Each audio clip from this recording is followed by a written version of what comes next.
Hey guys, it's Abby. Welcome back to my channel. In today's video, I'm going to be reading you 12 two-sentence horror stories. If you guys like this video, please be sure to give it a big thumbs up. If you are new here, click the subscribe button down below and turn my post notifications so you never miss a video. I post every Sunday and sometimes Wednesdays at 2 p.m. Pacific Standard Time. And other than that, let's just get right on into the video.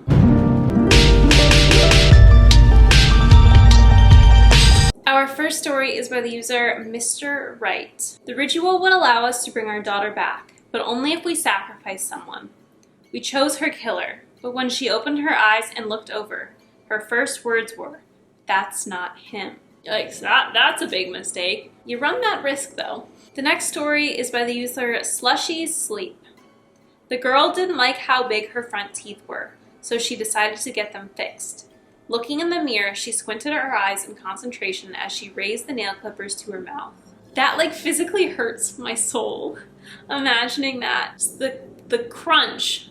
Oh my god. I'm imagining, I don't know if anyone has ever had braces, their bracket pop off. The crunch of the bracket popping off is what I'm imagining. It's like that in combination with the feeling of your teeth when they grit together. Gross. Our next story is by the user Winston Wolf. If you ever suspect that a strangely unidentifiable black sedan is following you late at night, do not under any circumstances return home. No matter who you think you see in the car, keep driving until daylight. I mean, they're not completely wrong though. If a car is ever following you, don't lead them back home. You go to a police station or pull into a stranger's driveway and then wait until they're gone and go home. I've done that before. The spooky or not spooky, never lead someone who's following you back to your house. Our next story is by the user Reina. I knew that my gambling debts were now insurmountable, so with deep regret, I wrote a suicide note and loaded my pistol. My wife's insurance payout should net me just enough to buy into a game where I can win it all back, and I am betting that the cops won't be able to prove it was me.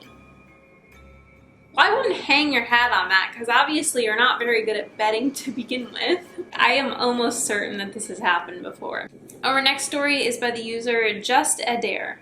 Oh, I don't like the taste of humans, the enormous bulbous spider answered to my mumbling pleas. Continuing to weave a web over me, it replied, I much prefer the fresh, giant flies that will soon be hatching from your body. That sounds like my nightmare. It's also making me think of Aragog from Harry Potter. I feel like that's what would have happened to Harry and Ron had they not gotten out of the little cave thing in the second movie. Oh my god. I knew spiders were evil. I've been telling people spiders are evil. Our next story is by the user AlPal1031.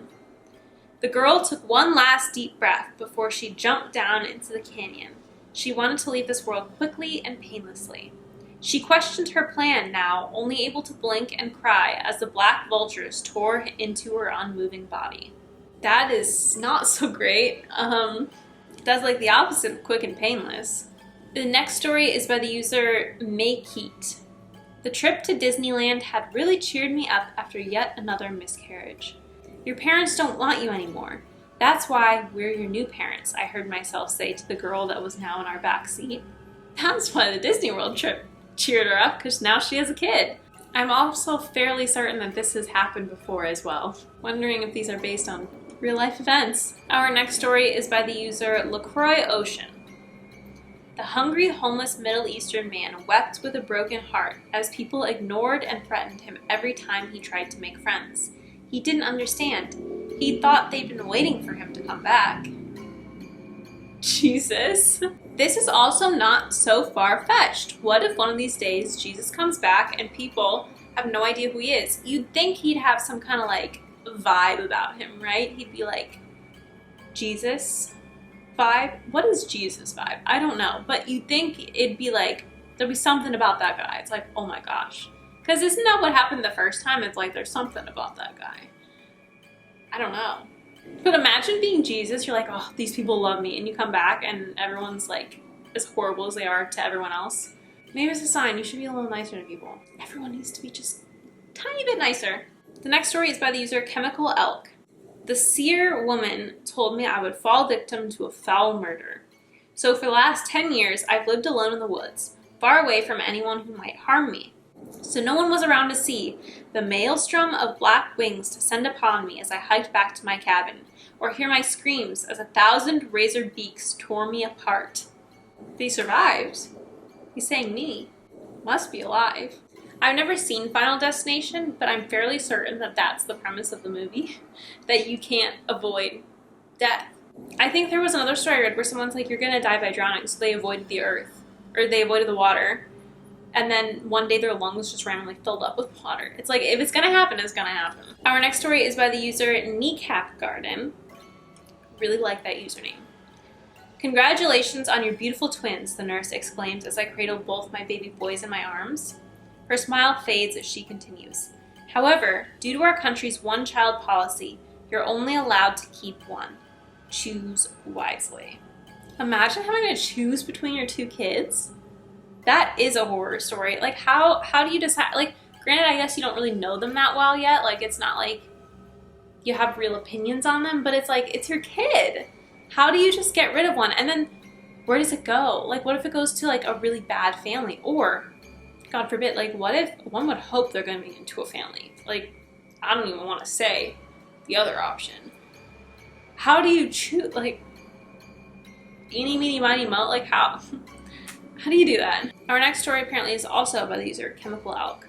The fortune teller told me that fame would be mine once I stopped smoking, so I laid back in bed and lit a final cigarette as I dreamed of my new life.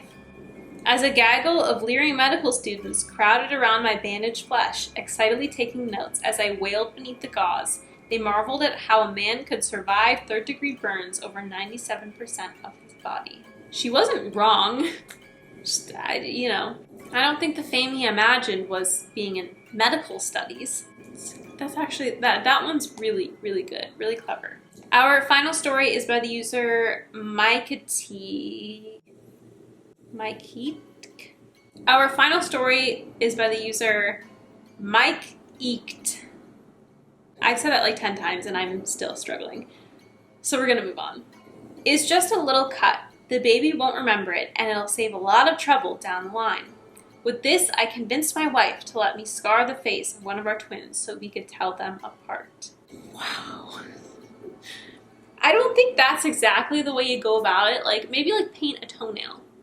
Or like just like a dot of Sharpie on one of the bottoms of their feet. Like at absolute most, do a tattoo down on one of the bottoms of their feet. I'm fairly certain that that's illegal. But man, permanently scarring your child's face? Yikes. That is interesting though, because for some reason on TikTok, I keep seeing so many moms telling their stories about how they're fairly certain their babies are actually like their children now are like grown, but they're fairly certain that they started out as the other one, but they just like forgot who is who. I feel like that would be me. Every time I see those, I'm like brainstorming ways, like, a little bracelet, or I guess maybe that could be like a hazard, but like just paint a toenail.